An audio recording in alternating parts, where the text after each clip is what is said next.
G'day everyone, it's Michael from Electron Brothers here. I wanted to have a talk about why you maybe shouldn't upgrade to a tube amp just yet. If you've got a practice amp, something like the Boss Katana, or the offerings from Blackstar or Roland or any of the other pretty decent manufacturers out there. There's a couple of other ways that you can go that you might want to consider, and there's a few things that I would throw into the equation. They would be you're going to be considering cost, weight, and utility. Cost is pretty obvious. Tube amps are more costly to make, and therefore they cost more to buy. They're considerably more costly pound for pound when they go up against a decent transistor amp. If you consider something like the Boss Katana here, that's a Mark II Katana 50 watt versus say something like the little deluxe reverb that I've got here. That deluxe reverb, I'm in Australia, that cost around about $1,800 to buy versus I think I bought this one second hand for $250. They're a little bit more than that new, but not a great deal. And volume wise, they'll go toe to toe, no problem at all. So there's definitely the cost factor in there. Weight is another thing. Transistor amps are quite light to make, transistor and digital. Whereas tube amps need big power transformers, big output transformers, everything that goes into them adds weight. So even something like the little 22 watt Fender there is almost twice the weight of the little Boss Katana that I've got there. So weight is definitely a consideration. And utility, what I mean by that is generally you go for something like the deluxe reverb there. It's a single channel amp. It's got two voicings, but it's basically a single channel amp. And even in some amps where you do have two or even three channels, they're very much they do their thing and not so much else. So which is fine if that's what you want, but they are limited in their utility, and so a lot of the intermediate transistor and digital amps do come with a bunch of different voicings, so you can get quite a lot out of them. But eventually people do reach a point where they start investigating wanting a tube amp, whether they've played one of their friends, because there is something about tube amps that there's a reason we absolutely love them, and there's a reason they're still around even though they're more expensive and they're heavier and they're harder to maintain and all that sort of stuff. There is something beautiful about the way valve amps overdrive and do their thing. So if you don't want to go to the expense just yet, and you're happy with your amp at the moment, a great midway point is to start introducing pedals into your signal chain, and in particular a great way to go is a tube overdrive pedal. And the reason that that's a great way to go is because by putting it in between your guitar and your amp, you can introduce a lot of that tube tone and feel that's kind of hard to show on a video, but you can introduce that back into your sound and the way that you play, and it responds in the way that a tube amp would, for much lower cost than what you would if you went out and bought an amp. So there's a couple here that I could show you. This is one that I've had for quite a long time. So Hughes and Kettner Tube Factor.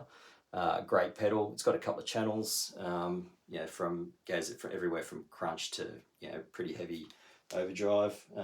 Great pedal. It's got a single 12AX7, bunch of silicon around it to drive it harder and buffer the output, all that kind of stuff. There's a bunch of other ones out there. Electro Harmonics has made them over the years. The BK Butler tube driver has been around for decades and is experiencing a surge in popularity again. Kingsley Amps makes some unbelievably beautiful valve overdrive pedals and amps. Definitely encourage you to check out Simon Jarrett's YouTube clips where he demos his pedals. He's an unreal player and the pedals are absolutely beautiful. I don't have one of those here, but what I do have is the Electron Brothers version of a tube overdrive pedal. So there's plenty of YouTube clips out there that we've done, so you can check out the finer details. But essentially this is an all tube signal path, two tubes. It goes from sort of crunch into fairly high gain Overdrive. It works great with pedals. It's designed to go in front of an amp. So this is the ideal kind of thing to maybe get instead of a tube amp in the short term, for two reasons. One is it can get you where you want to go for a lot less money, for a third or a quarter of the price of a decent tube amp. And when you eventually do upgrade to a tube amp, it'll work even better with that. So it's win-win, and that'll go for just about any tube pedal you get out there.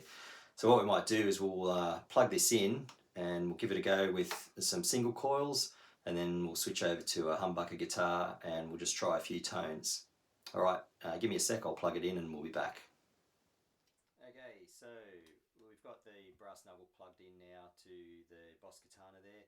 Boss is on its clean channel with on the 50 watt setting. Volume is adjusted so that I don't blast my head off sitting next to it, but it's quite a full sound. And so now we'll just play it with a couple of settings on the Strat, and then we'll turn the pedal on and see what that does. The Strat I'm playing is a mid-90s made in Mexico Strat with whatever pickups it came with at the time. It's a great guitar. I've had it for 20 something years and probably won't ever sell it. Alright, let's try. This is bridge and middle, clean tone.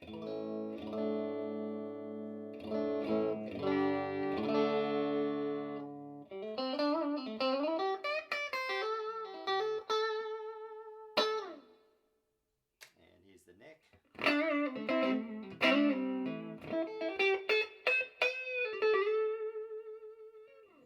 Alright, let's switch the pedal on.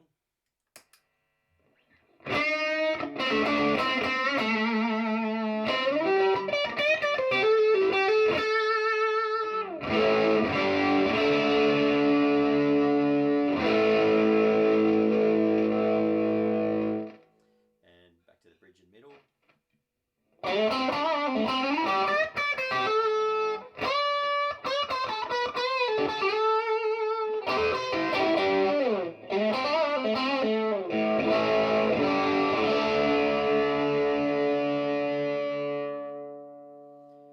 Now when I roll the volume off, you can hear the guitar will clean up a little bit.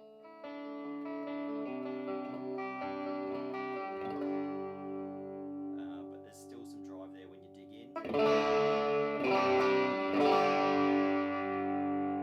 And as you roll the volume up,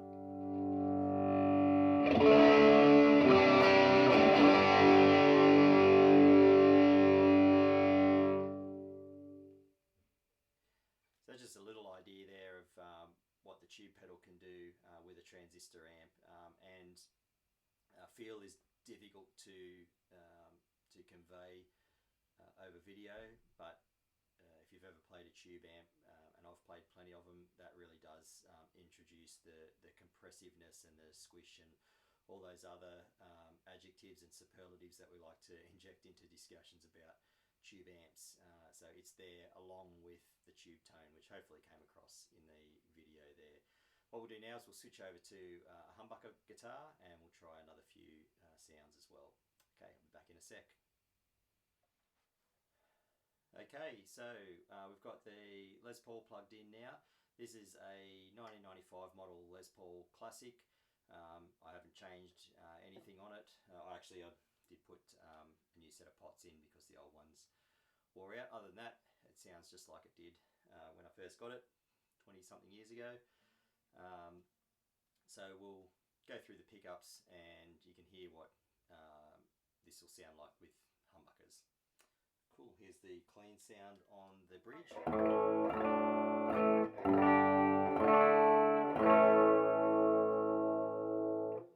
And the neck.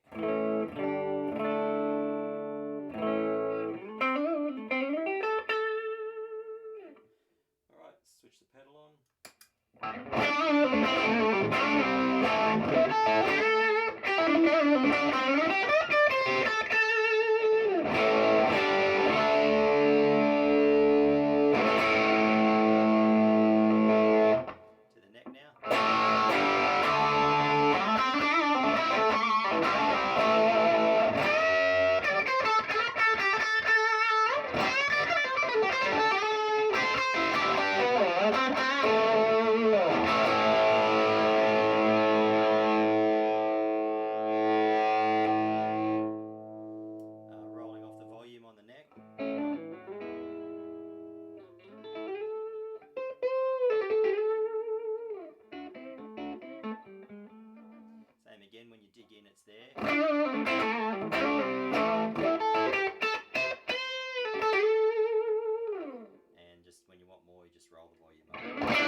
humbuckers. So we've had a look at single coils and humbuckers now to give you a bit of an idea.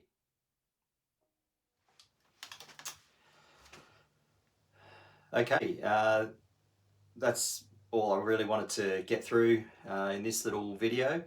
Thanks for watching. I hope it's been helpful. And as I said, if you're thinking about upgrading from your practice amp to a tube amp, then there are steps in between that are definitely worth considering. There's heaps of info online about our pedals.